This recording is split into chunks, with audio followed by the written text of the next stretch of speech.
The first conversation, the role play that Trevor and I did, he was talking to me to my frontal cortex, where my thinking brain is. So he was giving me advice, he was giving me facts, he was giving me information. And I was able to listen to it because that's the part of the brain that I was listening to.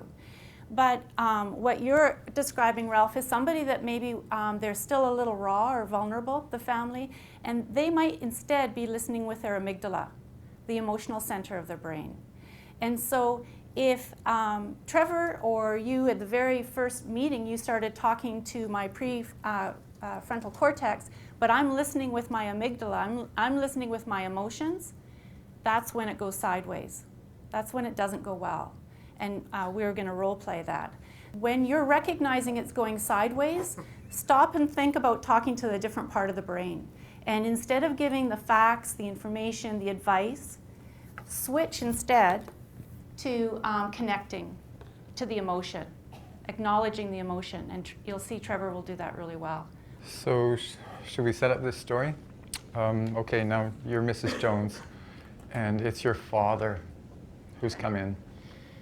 And you've been a caregiver for your father for the last 4 years in your own home. You've moved heaven and earth for this man. You've done everything for him forever. You are so attached to your father. You've lost your mother last year. Things are not going well for father. He's quite unstable. He's come in late in the game. And I start the conversation. Shall I call you Bernice? Okay. Bernice, your dad, Mr. Jones, has come in. My goodness, there are a lot of medical things that we've just been through. There's a lot going on for him, and I wanted to talk to you about I need some direction from you if things were to really change. He's had quite a bit of angina lately, and the possibility comes for me that he might have a big fat heart attack sometime in this next couple of weeks, and with this angina. And I just wanted to know from you how we should be responding to that in terms of going to the hospital or not. I want him going to the hospital, of course. He gets the best care possible.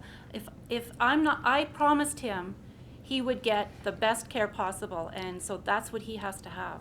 So we had talked with the cardiologist. The cardiologist has said that they don't have much more to offer, and he's already on pretty much maximal therapy. So you telling me you're giving up on my father?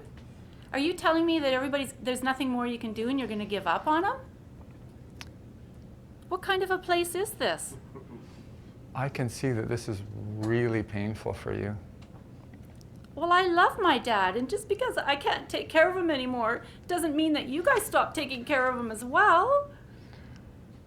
This is so hard for you. My goodness. You've done such a beautiful job of looking after your dad for so long. It must be really scary for you to think that he might actually be leaving us. I promised him I would look after him till he died, and I've broken my promise. I promised I would never put him into a care home, and here he is in a care home. You've done such a good job of taking care of your dad. He is so lucky to have had you. My goodness. When I listen to all the things that you guys have been through, you've gone far beyond what just about any family that I can think of would have done to manage what he's been through. You've been a really good daughter for your dad, and I can see that it's not going to be easy for you as you get ready to say goodbye. Oh, I've never thought of it that way. He was such a good dad. He's still a good dad. I just want to be a good daughter. When we look at all the changes that have come, the angina that he's getting, even sitting still, it's telling me that his heart really is not getting enough oxygen and that his heart is gradually shutting down. The signs that we see of that are often that he's just got less and less energy. I'm hearing that he spent most of the last 3 or 4 months on the couch. Is that right? He sleeps a lot. Yeah. And when he's not sleeping, that's nighttime when I'm supposed to be sleeping. Right. And he's been up in the night, and I have no idea how you've been coping with all of this. I really don't. I haven't had much sleep. Yeah. I think it was actually a really good thing. Your dad, 15 years ago, if he had been able to see what was going on, he would have been really worried for you and wanted you to have put him in the home a lot sooner, because he wouldn't have wanted you to be going through this, and he wouldn't have wanted to have been this burden on you. Yeah, he was a pretty super guy. Yeah. So what are we going to do to make your dad comfortable in this next little while? He may do well. He may settle in. He may decide that things are going well for him, and we may do all right. I'm just a little worried that he may be dying within this next few weeks. Well, he really likes oatmeal. Can't they give him oatmeal for breakfast? I think we can find some oatmeal. That Yeah. would be great. Yeah. That's his favorite meal, and if he gets nothing else, I'll bring it in. Red River cereal every morning, and as long as I can give him that, then I know that he'll be happy. That's quality. That's what he wants. So you've been doing such a great job of taking care of your dad for so long that I know we're not going to be able to do nearly as well as you did. And we've got a lot of learning to do, and we're going to need your help to figure out what it is that Dad really likes. We're not going to do nearly as well as you, but I'd like to ask, can we be a team in this? And instead of fighting with each other and battling heads, can we work together and figure out how to do this best so that your dad has a good life for what's left of it? Would that work for you?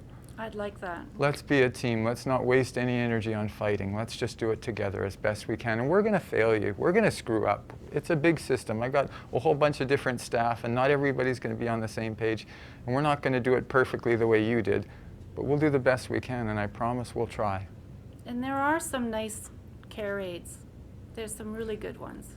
This might be actually a really comfortable place for your dad, and he might be relieved that you're not having to do it all for him. I think he would understand at some level that this is a good step for everybody.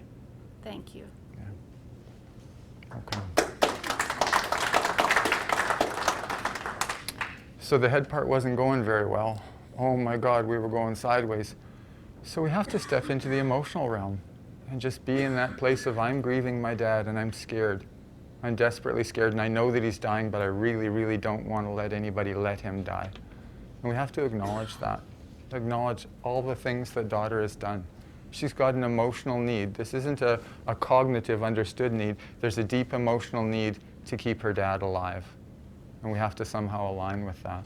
But when Della and I had focus groups with families, what we learned was that they actually want to talk about this, and this is in the literature as well. Families want to talk about this stuff, but they're not going to introduce the topic. They want us to introduce it.